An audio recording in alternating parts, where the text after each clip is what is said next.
ప్రేక్షకులందరూ కూడా నమస్కారం అండి. నేను పాలపర్తి గురునాథ శర్మ జ్యోతిషం వాస్తు సిద్ధాంతిని మీకంతా కూడా గోచారరీత్యా గ్రహాల యొక్క స్థితిగతి కలీక అంతా కూడా విశ్లేషణ చేయడం జరుగుతుంది. ప్రధానంగా చూసుకుంటే ఈ రోజున మనం చెప్పబోయే విషయం ఏంటిదంటే ప్రధానంగా భూమి లాభాలు కలగాలన్నా, భూ సంబంధమైన వ్యాపారాలు అంతా కూడా అభివృద్ధి కలగాలన్నా, ప్రధానంగా మీకు ఏదైనా స్థలం కానీ మరియు గృహం కానీ అంటే ఫ్లాట్ కానీ మీకంతా కూడా అమ్మకం చేయాలన్నా ఎటువంటి పరిష్కారాలు ఆచరించాలి. శీఘ్రంగా మీకున్న ప్రాపర్టీ ఏమైనా సేల్ చేయాలన్నా కానీ అదంతా కూడా మొండి ప్రాపర్టీ లాగా ఉంది, ఎంత ప్రయత్నం చేస్తున్నా కానీ ప్రాపర్టీ సేల్ రావట్లేదు అని చెప్పేసి అనుకున్నా కానీ, భూ సంబంధమైన తగాదాలు కానీ ఉన్నా కానీ ఎటువంటి పరిష్కారాలు ఆచరించాలి. భూ సంబంధమైన వ్యాపారాలు లాభాలు గరించడానికి మీరంతా కూడా ఎటువంటి పరిష్కారాలు ఆచరించాలి.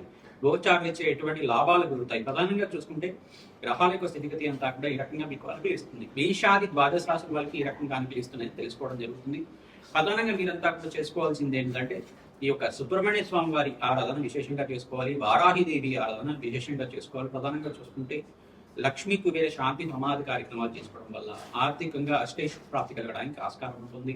విపరీత ధనయోగం ధనలాభం సిద్ధించడానికి ఆస్కారం ఉంటుంది. విశేషంగా ఇప్పుడు వచ్చే దీపావళి తర్వాత విశేషంగా మహాలక్ష్మి అనుగ్రహం వల్ల స్థిరాస్తి లభించడానికి కానీ, భూ సంబంధమైన లాభాలు అంతా కూడా సిద్ధించడానికి, గృహయోగం సిద్ధించడానికి, సొంతిల్లు లభించడానికి, విశేషంగా మేషాది ద్వాదశ రాశుల వాళ్ళకి అఖండ రాజయోగం సిద్ధించడానికి ఎటువంటి గ్రహాలంతా కూడా అనుకూలంగా ఉన్నాయో తెలుసుకోవడం జరుగుతుంది. పరిష్కారం కూడా చెప్తాం.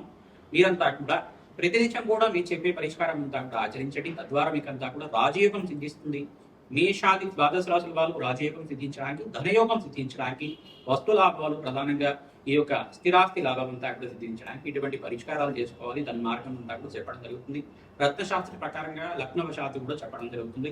విశ్లేషణాత్మకంగా మీ జాతకమే ప్రధానంగా జాతకంగా ఉంటుంది. గోచార చక్రం అంతా కూడా ఏంటంటే ప్రస్తుత కాలంలో గ్రహాల యొక్క స్థితిగతి అంతా కూడా ఖగోళ శాస్త్రంలో ఏ రకంగా మారుతున్నాయి, ఒక రాశి నుంచి ఇంకో రాశికి మారడం వల్ల గ్రహ యొక్క ప్రభావం మీ జాతకం మీద ఏ రకంగా చూపిస్తుంది అంతవరకు మాత్రమే ఉంటుంది. జన్మ జాతకమే శాశ్వత జాతకంగా ఉంటుంది. ఎప్పుడైనా కానీ జన్మ జాతకాన్ని మరియు గోచార చక్రాన్ని రెండు కంపారిజన్ చేసుకొని అన్వయం చేసుకొని చూసుకోవాలి. తద్వారా ఏ గ్రహాలంతా కూడా యోగకరంగా ఉంటాయి మీకు అంతా కూడా తెలుస్తుంది. అఖండ లాభాలు సిద్ధించడానికి, అష్టైశ్వర ప్రాప్తి కలగడానికి, మహాలక్ష్మి దేవి అనుగ్రహం వల్ల లక్ష్మీ కుబేర యోగం సిద్ధించడానికి, గజకేసరి యోగం సిద్ధించడానికి అంతా కూడా ఆస్కారం ఉంటుంది. ప్రధానంగా మేషాది ద్వాదశ రాశుల వాళ్ళకి గోచారరీత్యా గ్రహ యొక్క స్థితిగతి కలియిక వాటి ప్రభావం అంతా కూడా ఈ రకంగా చూపిస్తుంది. మరియు ప్రధానంగా చూసుకుంటే గోచార చక్రంలో అంతా కూడా శనీశ్వరుడు మీనరాశిలో సంచారం చేయడం, కన్యా రాశిలో అంతా కూడా శుక్ర భగవానుడు సంచారం చేస్తున్నారు. గోచారరీత్యా ప్రధానంగా తులారాశిలో అంతా కూడా రవి సంక్రమణం జరిగిన తర్వాత ఈ యొక్క తులారాశిలో సూర్య భగవానుడు, బుధుడు, అంగారకుడు సంచారం, కేతు అంతా కూడా సింహరాశిలో సంచారం జరుగుతుంది.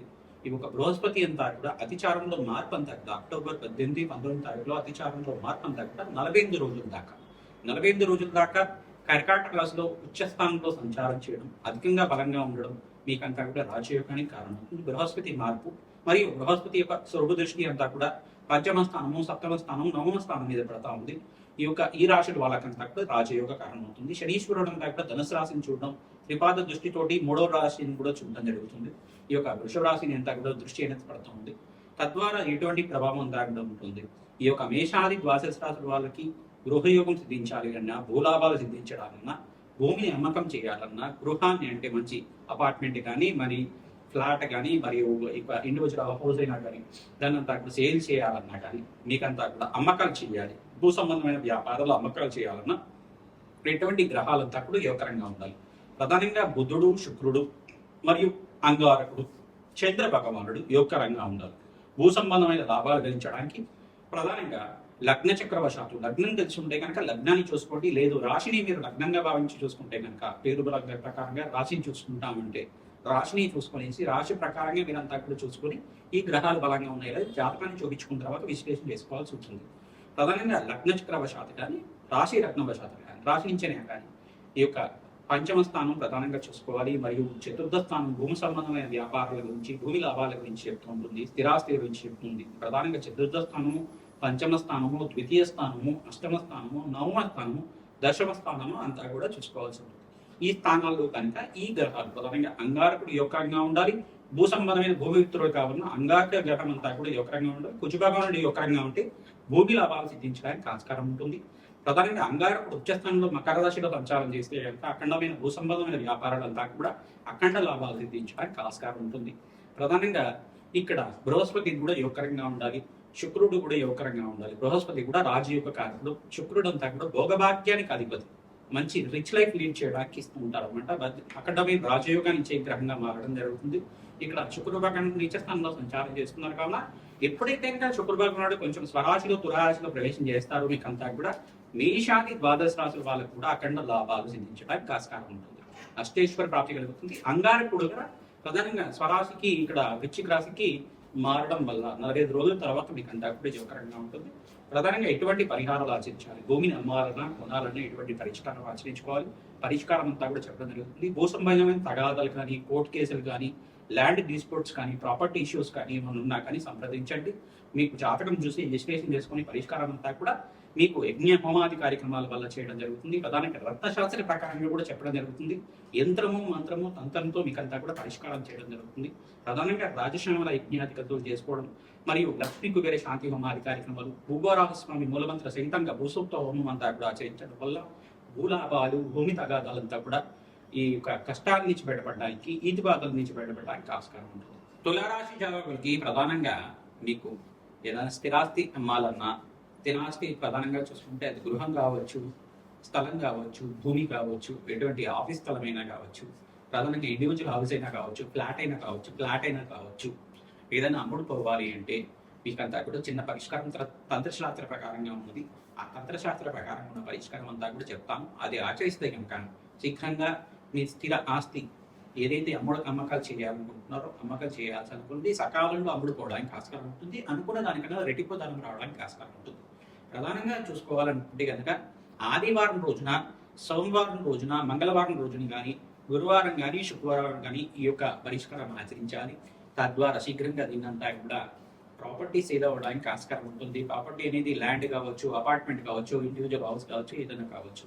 ప్రధానంగా చూసుకునేసి ఒక ఎరుపు రంగు జాకెట్ కూడా తీసుకోండి, బ్లౌజ్ పీస్ తీసుకోండి, దాన్నంతా కూడా మట్ చేసి నేను చెప్పిన వస్తువులంతా కూడా వేస్తూ ఉండాలి. దాంట్లో తెల్ల ఆవాలు వేయండి, తర్వాత శనగలు 2 గుప్పెట్లు వేయండి, తెల్ల ఆవాలు 2 గుప్పెట్లు వేయండి, పచ్చకర్పూరం కొద్దిగా వేయండి, యాలకులు ఇలాచీలు అన్ని కూడా 6 కానీ, తర్వాత లవంగాలు 24 లవంగాలు కానీ ఇదన్నీ కూడా వేసి, పసుపు కొమ్ములంతా కూడా 4 కానీ 6 కానీ పసుపు కొమ్ములు కూడా వేయడం. తర్వాత ఎండు ద్రాక్ష అంటే ఎండు ఖర్జూర కానీ, ప్రధానంగా చూసుకుంటే ఎండు ఖర్జూర కానీ, ఎండు ద్రాక్ష కానీ 4 కానీ 6 కానీ వేయడం. వేసింది కానీ తర్వాత ఈ యొక్క వెండిది ఒక రేకు లాంటిది వెండి చేయించి, అంటే స్క్వేర్ లో కానీ లేకపోతే రెక్టాంగిల్ షేప్ లో కానీ ఉండాలి. ఆ వెండి రేకునంతా కూడా మూటలు వేసి మనమంతా కూడా ఆ మూటనంతా కూడా కట్టేసి, ఆ మూటను ఎక్కడైతే స్థలంలో ఈ యొక్క తూర్పు భాగంలో కానీ, ఉత్తర భాగంలో కానీ, ఈశాన్య భాగంలో కానీ, స్థలం అయితే భూమిలో పాతి పెట్టాలి. తర్వాత దాని మీద పసుపు కుంకుమ గంధంతో అలంకరణ చేసి అంతా కూడా భూమిలో పాత పెట్టడం వల్ల మీకు మంచిగా ప్రాపర్టీ సేల్ అవుతుంది. గృహంలో అయితే కనుక మంచి ఇల్లు తీసుకున్నారు, స్వగృహంగా ఉన్నది, కొన్ని రోజులు దాకా ఉన్న తర్వాత దాన్ని సేల్ చేసుకుని వేరే ఇంటికి వెళ్దాం అనుకుంటున్నారు, ఇంకో ఇల్లు కొనుక్కుందాం అనుకుంటున్నారు. అటువంటి ఇష్యూస్ ఉంటే కనుక ఏదైతే ఇల్లు ఉందో, మీరు పాత ఇంటి నుంచి కొత్త ఇంటికి వెళ్తుందా అనుకుంటారు, పాత ఇల్లు అమ్మదాం అనుకుంటారు, ఆ ఇంటినంతా కూడా చూసుకొనేసి ఇంట్లో అంతా కూడా దేవుడి గది దగ్గర తూర్పు దిక్కు కానీ, ఉత్తర దిక్కు భాగంలో కానీ, ఈశాన్య దిక్కు భాగంలో కానీ ఆ మూట నుంచేసి దీప నైవేద్యం పెడుతూ ఉండాలి. మీకు అవకాశం ఉంటే కనుక అట్లా చేస్తూ ఉండండి. లేకపోతే ఉత్తర దిక్కు భాగంలో కానీ, ఈశాన్య భాగంలో కానీ అటు పెట్టేసి వచ్చేసేయండి. కులదేవత ఆరాధన చేసుకొని నమస్కారం చేసుకుంటాం. ఇంట్లో అంతా కూడా మహాలక్ష్మీదేవి ఆరాధన, ఈ యొక్క భూవరాహస్వామి చరిత్ర చదువుకోవడం, మణిదీపేశ్వరి వర్ణన చదువుకోవడం వల్ల శీఘ్రంగా 4 వారాల లోపల మీకంతా కూడా ప్రాపర్టీ సేల్ అవ్వడానికి ఆస్కారం ఉంటుంది. 48 రోజుల లోపల మీకు ప్రాపర్టీ సేల్ అవుతుంది. మీకంతా కూడా శీఘ్రంగా స్టేజ్ ప్రాప్తి కలుగుతుంది, అఖండ మీరు ధర ప్రాప్తి కలుగుతుంది, ఆర్థికంగా మీకు ఉన్నత స్థితి కలగడానికి ఆస్కారం ఉంటుంది. దీపావళి రోజున విశేషంగా మీరంతా కూడా రాధశ్యామల యజ్ఞాధికృతులు, లక్ష్మీ కుబేర శాంతి హోమాది కార్యక్రమాలు, మహాలక్ష్మీదేవి ఆరాధన, తామరపులతో తులసి దళాలతోటి విశేషంగా చేసుకుంటూ ఉండాలి. ఈ యొక్క గూడాన్న పీతమానసైన బెల్లం పరవణాన్ని నివేదన చేయాలి. మహాలక్ష్మి సహస్రనామాలు వింటూ ఉండడం, మహాలక్ష్మి కవచాన్ని వినడం. ప్రధానంగా ఈ యొక్క క్షీరసాగర నదులలో మహాలక్ష్మి ఆవిర్భావం ఏ రకంగా జరిగింది, లక్ష్మీనారాయణ కళ్యాణం ఏ రకంగా జరిగింది, ఆ ఘట్టానంతా కూడా ప్రవచనంలాగా వింటుండడం వల్ల అష్టేశ్వర ప్రాప్తి కలుగుతుంది, అఖండమైన రాజయోగం సిద్ధిస్తుంది, గజకేసరి యోగం సిద్ధిస్తుంది. ప్రధానంగా మీకంతా కూడా అష్టేశ్వర ప్రాప్తి కలగడానికి తులారాశి జాతకులకి యోగకరంగా ఉండడానికి ఆస్కారం ఉంటుంది. ప్రతినిత్యం కూడా మీకు చెప్పిన పరిష్కారం ఆచరించండి, రాజయోగ కారణం అవుతుంది. రాజశ్యామల యజ్ఞాధికృతులు చేసుకున్న వాళ్ళకి అఖండమైన రాజయోగం సిద్ధిస్తుంది, అష్టేశ్వర ప్రాప్తి కలుగుతుంది. శ్రీమాత్రే నమః.